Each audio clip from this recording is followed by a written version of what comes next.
샬롬, 하나님과 동행하는 새벽기도회 달라스 임마누엘 교회 권성철 목사입니다.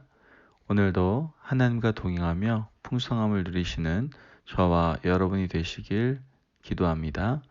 오늘 말씀은 민수기 26장 63절에서 65절까지의 말씀입니다.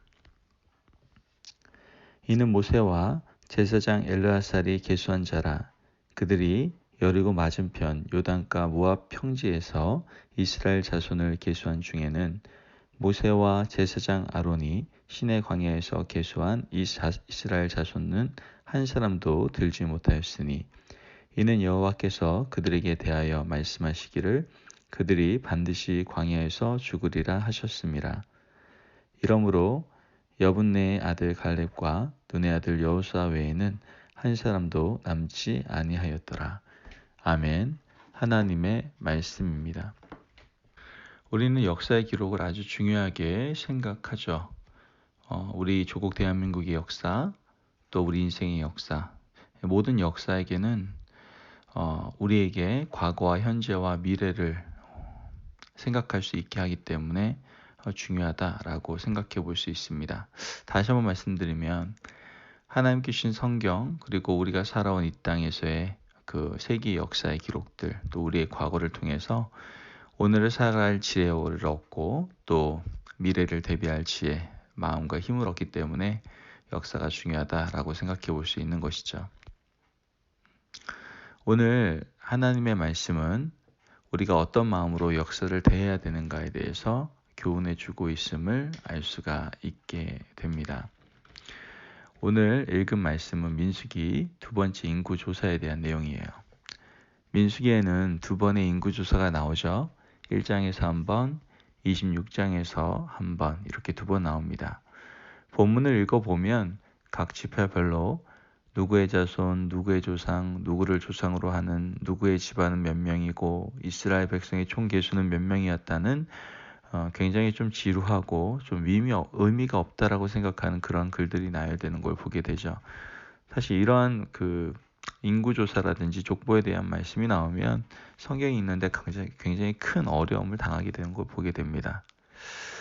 이렇게 별 의미가 없다라고 생각이 들다 보니 1장과 그 인구조사에 나와 있는 1장과 26장은 별 차이가 없어 보일 수도 있을지 모르겠습니다. 하지만 1장과 26장의 인구조사는 굉장히 큰 차이를 보이고 있죠. 먼저 민수기 1장의 인구조사는 장소적으로 시내산 바로 아래에서 조사를 했거든요. 하나님께서 이스라엘 백성들을 출애굽을 시키실 때 처음에는 정신없이 나왔기 때문에 그들을 일단 구원하셔서 그들을 살려내셔서 시내산 아래까지 오게 하시고 곳에서 무엇을 주시죠? 율법을 주시는 걸 보게 됩니다.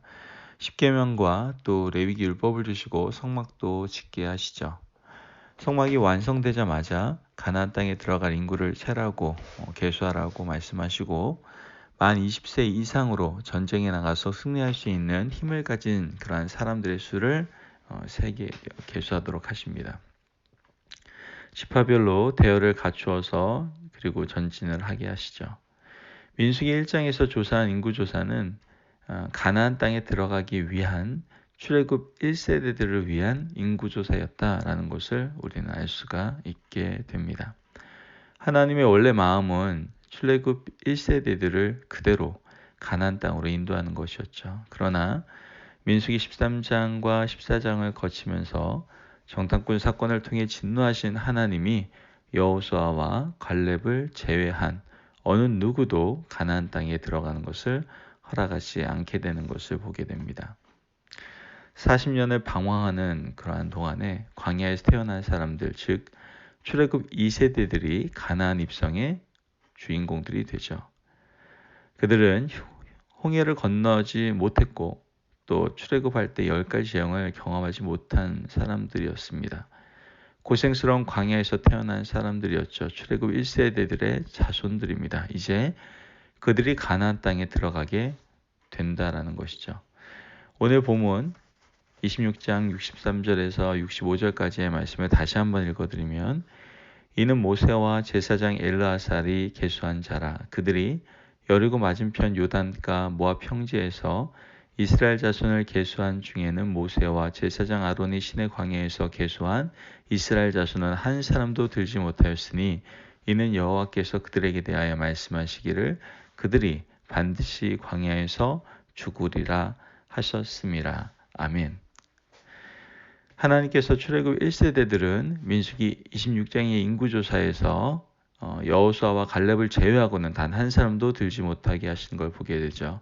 그러므로 민수기 1장과 26장은 전혀 다른 사람들을 조사한 것이죠. 26장을 읽어보시면 그간 40년 동안 출애굽 여정을 거치면서 하나님께서 마음에 담아두셨던 것, 즉 너희들은 이렇게 하면 안 된다라는 것이 두 가지가 나오는 것을 보게 되죠. 10절 말씀을 보면 땅이 그 입을 벌려서 그 무리와 고라를 삼킴에 그들이 죽었고 당시 불이 250명을 삼켜 징표가 되게 하셨으나, 자, 출애굽을 하면서 하나님이 가슴 아파하셨던 것은 고라일 땅의 반역이었어요. 고라일 땅의 반역은 이스라엘 공동체를 병들게 했고 수많은 사람들이 죽어야 했던 심각한 사건이었죠. 출애굽 1세들이 저질렀던 고라일 땅의 반역처럼 당짓는 일, 백성들을 나누는 일은 하지 말라는 것을 강조하고 있는 것이죠. 출애굽 2세대들에게 기록을 남겨서 굳이 이것을 쓰는 이유는 너희들은 가나안 땅에 들어가면 당짓고 하나님을 대적하는 짓을 하지 말라는 하나님의 말씀이었음을 우리는 알게 됩니다. 또 하나는 61절의 말씀이죠. 나답과 아비후는 다른 불을 여호와 앞에 들이다가 죽었더라.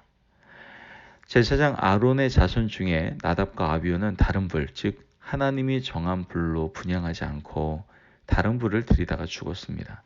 이 이야기를 기록하고 있는 이유는 너희들이 하나님 앞에 예배 드릴 때 임의로 예배 드리지 말라고 경고하는 것이죠. 아무리 사람의 눈에 좋아 보인다 하더라도 예배는 하나님께서 정하신 방식과 정하신 규약대로 드려야 된다라는 말씀인 거예요. 가나안 땅에 들어가서도 예배는 내가 정한 방식대로 드려야 한다라고 말씀하시는 것이죠. 40년이 지난 후에 출애굽 2세대들은 이전 세대의 실패, 즉 고라일 땅의 반역과 예배의 실패를 거울 삼아 이제는 우리는 그렇게 살면 안 되겠다, 그렇게 살지 말아야 되겠다라고 결단하도록 하나님이 권면하시는 것을 보게 되는 것입니다. 여러분, 오늘 우리는 지금 현재 우리의 역사를 통해서 무엇을 느끼고 경험하고 있습니까? 우리의 역사를 거울 삼아 우리가 깨달아야 될 것은 무엇입니까?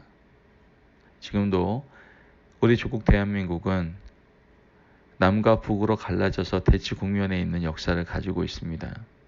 근데 단순히 이런 대치 국면에 있는 그 안타까움뿐만 아니라 우리 대한민국, 이 남쪽에 있는 우리나라조차도 서로 정치적으로 대치하고 서로 다투고 분열하는 가운데 있고 종교적으로도 마찬가지입니다. 이런 가슴 아픈 분열의 모습들이 우리 조국 대한민국 가운데 존재하고 있다는 것이죠. 미국도 예외가 될 수 없죠. 여러분, 우리는 역사를 거울 삼아서 더 이상 다름을 틀림으로 치부해버리는 그러한 잘못을 범하면 안 되겠습니다. 다름을 다름으로 그냥 인정하고 우리가 진정으로 붙잡아야 될 오직 하나님의 진리만을 붙잡겠습니다. 어떤 경우에도 하나님의 말씀만을 우리가 붙잡으며 더욱더 하나됨을 추구하며 하나님의 사랑을 흘려보내겠습니다라고 결단할 수 있는, 그래서 그냥 지금 현실의 분열의 국면만을 보는 것이 아니라 앞으로 우리가 걸어가야 될 미래와 더 나아가 비전과 꿈과 새로운 길들을 모색하며 나아갈 수 있는 저와 성도님들이 되시기를 주님의 이름으로 축원합니다. 아멘. 기도하겠습니다. 하나님 감사합니다. 이 모든 인생의 역사뿐만 아니라 전 세계의 역사를 주관하신 하나님, 이 역사를 통하여 역사를 거울 삼아 우리로 하여금 새로운 세계를 펼쳐 나아가라고, 더욱더 하나님 나라를 아름답게 세워나가라고 말씀하시니 감사합니다. 오늘 우리에게 주어진 그 역사를 바라보며 새로운 다짐을 하게 하시고 더욱더 하나님을 기쁘시게 해드리는 우리의 모든 삶, 그 그 역사를 거울 삼아 더욱더 주님이 원하시는 삶을 살아가는 하나님의 자녀의 삶을 살아가는 저희들 될 수 있도록 축복하여 주옵소서. 감사함이 예수님의 이름으로 기도합니다. 아멘. 오늘도 하나님과 동행하며 풍성한 삶을 누리시는 여러분이 되시길 축복합니다. 오늘도 승리하세요.